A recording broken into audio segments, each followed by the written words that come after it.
I think the largest cyber threat facing the government has to do with integration and communication.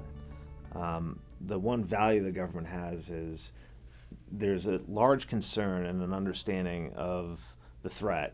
There is a lot of technology investments being made, and there's a vast amount of expertise on dealing with cyber threats.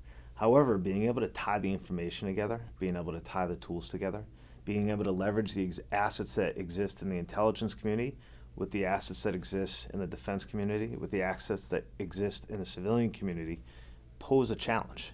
Although I think the resources are there, I think the biggest obstacle they're going to have is being able to pull that information together and pull that vast set of assets together to help solve the problem.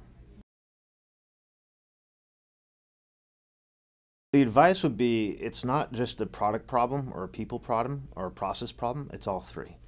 And you can't go out and be able to affect change and be able to affect and build a resilient architecture unless you solve all three problems. You need to have the technology, you need to have the people working together, and you need to have the processes. You can't be driven by compliance, you have to be driven by identifying the problem and fixing the problem. I think personally, the government will never be safe from cyber attacks, as they won't ever be safe from physical attack world either. If you look at the community and you look at the United States specifically, who protects the air? The Air Force, right? Who protects our grounds, right? Is the Army, the Navy, right? Who protects the seas? The Navy, right? So as you go through, who protects the cyberspace?